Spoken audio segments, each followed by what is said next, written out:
英語聞き流しリスニング、英語テキストと MP3 ダウンロード、その他の物語はホームページからお聞きいただけます。88thpp.com 88thpp.com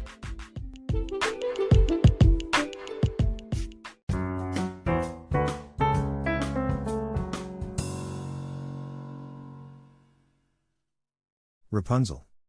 There were once a man and a woman who had long in vain wished for a child. At length the woman hoped that God was about to grant her desire. These people had a little window at the back of their house from which a splendid garden could be seen, which was full of the most beautiful flowers and herbs. It was, however, surrounded by a high wall, and no one dared to go into it because it belonged to an enchantress, who had great power and was dreaded by all the world. One day the woman was standing by this window and looking down into the garden, when she saw a bed which was planted with the most beautiful rampion, Rapunzel, and it looked so fresh and green that she longed for it. She quite pined away and began to look pale and miserable. Then her husband was alarmed, and asked, "What ails you, dear wife?" "Ah," she replied, "if I can't eat some of the rampion, which is in the garden behind our house, I shall die." The man, who loved her, thought, "Sooner than let your wife die, bring her some of the rampion yourself, let it cost what it will."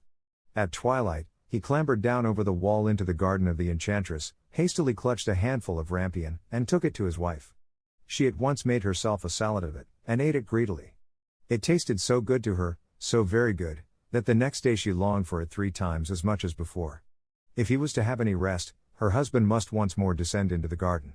In the gloom of evening therefore, he let himself down again, but when he had clambered down the wall he was terribly afraid, for he saw the enchantress standing before him.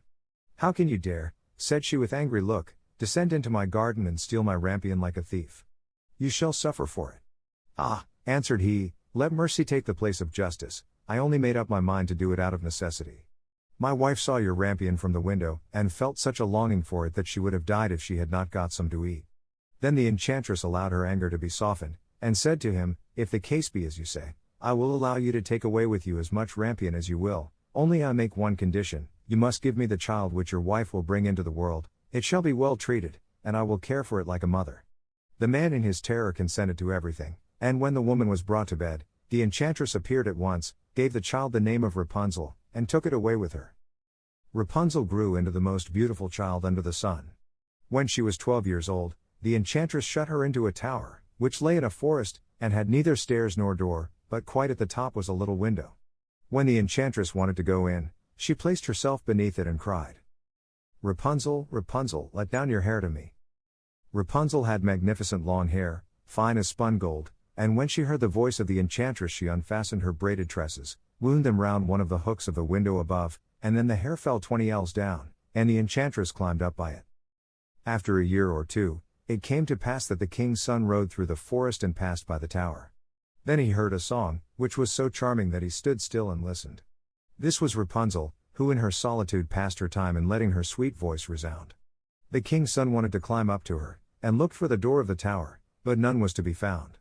He rode home, but this singing had so deeply touched his heart, that every day he went out into the forest and listened to it. Once when he was thus standing behind a tree, he saw that an enchantress came there, and he heard how she cried, "Rapunzel, Rapunzel, let down your hair to me." Then Rapunzel let down the braids of her hair, and the enchantress climbed up to her.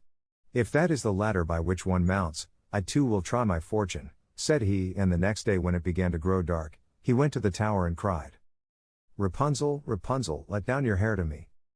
Immediately the hair fell down and the king's son climbed up.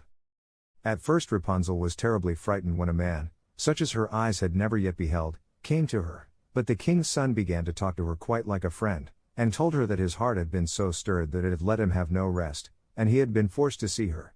Then Rapunzel lost her fear, and when he asked her if she would take him for her husband, and she saw that he was young and handsome, she thought, "He will love me more than old Dame Gothel does," and she said yes, and laid her hand in his. She said, "I will willingly go away with you, but I do not know how to get down. Bring with you a skein of silk every time that you come, and I will weave a ladder with it, and when that is ready I will descend, and you will take me on your horse." They agreed that until that time he should come to her every evening, for the old woman came by day. The enchantress remarked nothing of this, until once Rapunzel said to her, "Tell me, Dame Gothel, how it happens that you are so much heavier for me to draw up than the young king's son. He is with me in a moment. Ah! You wicked child, cried the enchantress. What do I hear you say? I thought I had separated you from all the world, and yet you have deceived me. In her anger she clutched Rapunzel's beautiful tresses, wrapped them twice round her left hand, seized a pair of scissors with the right, and snip, snap, they were cut off, and the lovely braids lay on the ground. And she was so pitiless that she took poor Rapunzel into a desert where she had to live in great grief and misery. On the same day that she cast out Rapunzel, however, the enchantress fastened the braids of hair, which she had cut off, to the hook of the window, and when the king's son came and cried, Rapunzel, Rapunzel, let down your hair to me. She let the hair down. The king's son ascended, but instead of finding his dearest Rapunzel, he found the enchantress, who gazed at him with wicked and venomous looks. Aha! She cried mockingly, you would fetch your dearest, but the beautiful bird sits no longer singing in the nest, the cat has got it, and will scratch out your eyes as well. Rapunzel is lost to you, you will never see her again. The king's son was beside himself with pain, and in his despair he leapt down from the tower. He escaped with his life, but the thorns into which he fell pierced his eyes. Then he wandered quite blind about the forest, ate nothing but roots and berries, and did naught but lament and weep over the loss of his dearest wife. Thus he roamed about in misery for some years, and at length came to the desert where Rapunzel, with the twins to which she had given birth, a boy and a girl, lived in wretchedness.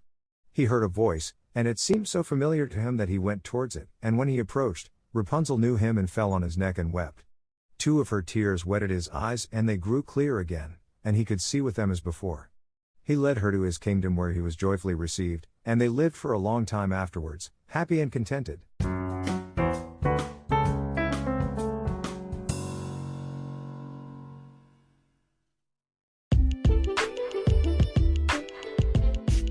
英語聞き流しリスニング」英語テキストと MP3 ダウンロード、その他の物語はホームページからお聞きいただけます。88thpp.com 88thpp.com